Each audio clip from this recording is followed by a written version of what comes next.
I know, this is really kind of crazy. It's just like, this is old Cam. And this is not a spring chicken today. We're going to be talking about... If you don't like the way things are being done by this president, there's nothing you can really do to change the way things are being done by this president. Now, why do you say that? Because I thought we had a democracy.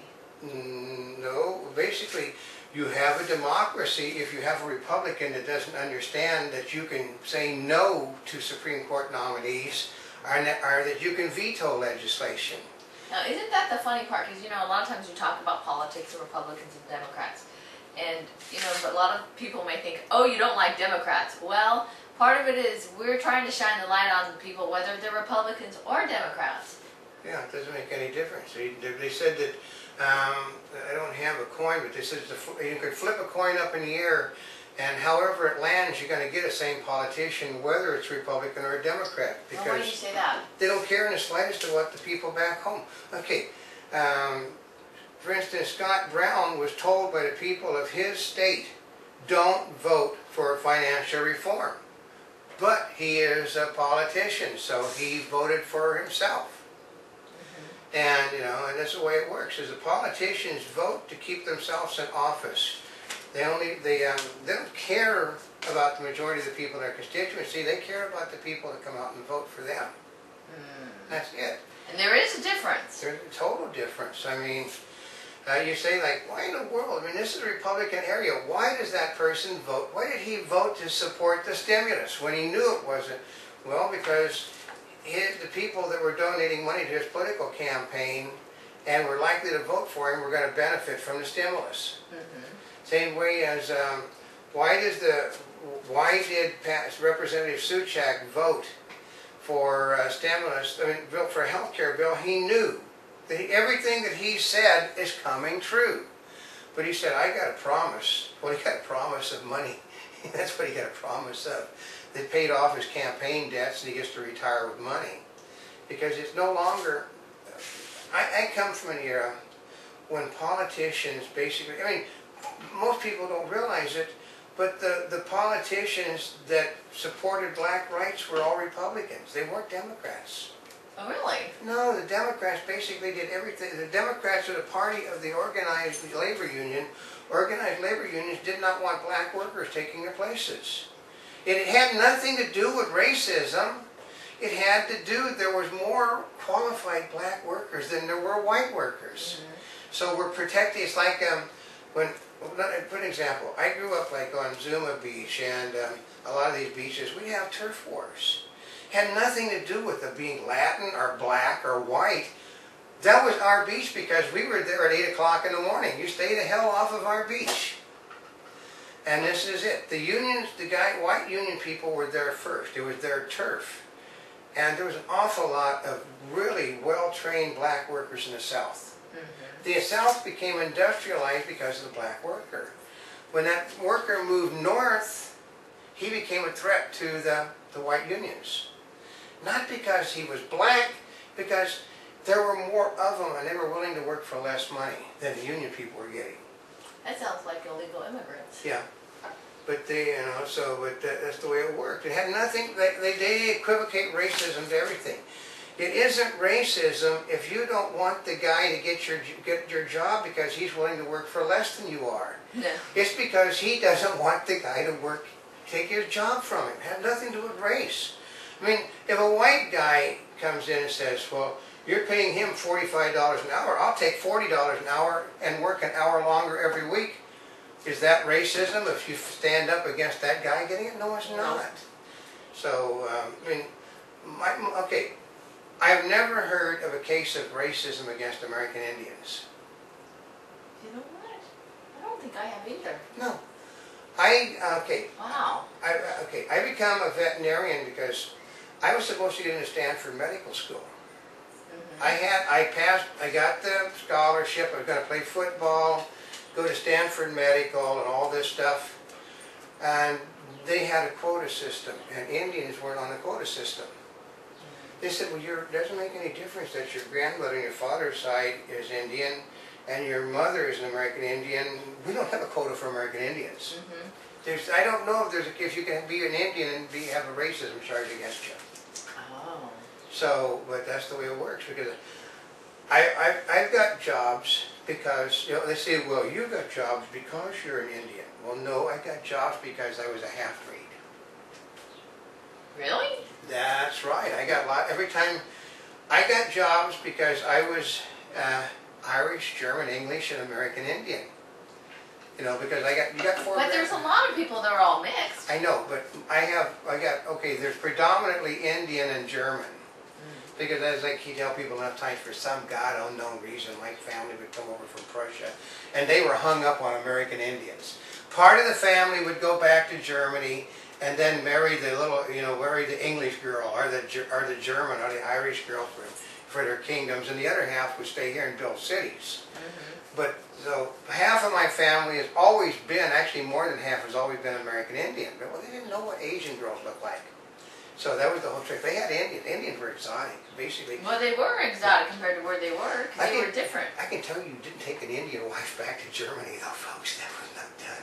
No, they chased them back out of the country. Oh, really? No, they didn't. You could, you know, I prefer that mix that your grandfather married to that, you know, that Indian that your great grandfather married. So, and they didn't like the Irish. So, they did not like the Irish, but my grandmother was better off than my great-grandmother because they didn't like the English. They didn't like the Indians, but they disliked the Indians more than they disliked the Irish. So, but you know, like I said, the big problem at the moment is if you don't like it, you can't even change it in our country.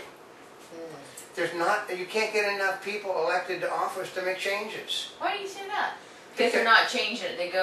They're elected by the people, supposedly for the people, and then they do it for their own self-interest. They're by the people, of the people, and for my own self-interest. But do you think part of that is because as a nation, where people used to work for companies for a long period of times, that it's just changing, that people learn that they have to do it for themselves? Because you don't have that same stability. Okay, our country was founded on individualism. We have a president and a Democratic Party that doesn't believe in individualism, and a Republican Party that, okay, we're going to try, people out there may not know the word, what pastoral means. Pastoral means to go back to a better and more pleasant time. Republicans want to go back to a time that never existed. It never existed. Their ideas of the world never happened. Whereas the Democrats want to force us into a world of Soylent Green, our silent running, our Mad Max. That is the Democratic Party's idea. You have never seen a person that supports the Democratic Party line make a happy movie. Their movies, the future is always dim and dismal. Like, you know, I happen to like The Day After Tomorrow. You know, I think it's a really great, you know, it's an exciting movie. But it deals with something, the world is going to end because you wouldn't listen to the people that knew better. Well, the people that knew better basically lied, so. Well, see, all the Disney movies must be Republicans then. Because Disney's known, but they always have a happy ending. Disney was a Republican. And, you know, the evil always fails, and the good always triumphs. Look at the... That's why people go to a Disney movie, right? Look at how dark Disney movies are today. The Disney company supports the Democratic Party in every manner, shape, and form. They contribute mountains of money to them. Their movies are, okay, Toy Story is not a really happy movie. It's like a melodrama. Well, I haven't seen it. Okay. All the Disney movies in the past always they had the drama in them, but you knew that a Disney movie was going to have the happy ending because there's no certainty that any Disney movie is going to have a happy ending to it. None. Because if they think that an unhappy ending is going to work, they have an unhappy ending film. It's why you buy a DVD and you'll see it with all these they'll have multiple endings. Multiple endings because they're prepared. But you would have never thought. I mean, okay, like okay, we'll put it this way: Davy Crockett had such an unhappy ending that Disney rewrote the whole thing. Walt Disney killed off Fess Parker and Davy Crockett. Oh, really? In the first show. The first thing, and then he had to go back and read, you know, like they went for 5 years after he killed him, because they simply ignored the fact people did not like Davy Crockett killed. So they They made Fess Parker was like 22, 23 years old. So they took all the heavy makeup off. They made him in his 50s and dying at the Alamo, to where he's 18, 19 years old adventurer, getting ready to build a family. And because Buddy Epson wasn't, Buddy Epson was a grown man, it's easy to make him look older than what he was. And they just put him back to the time when he was the age that he was, and then he grew older.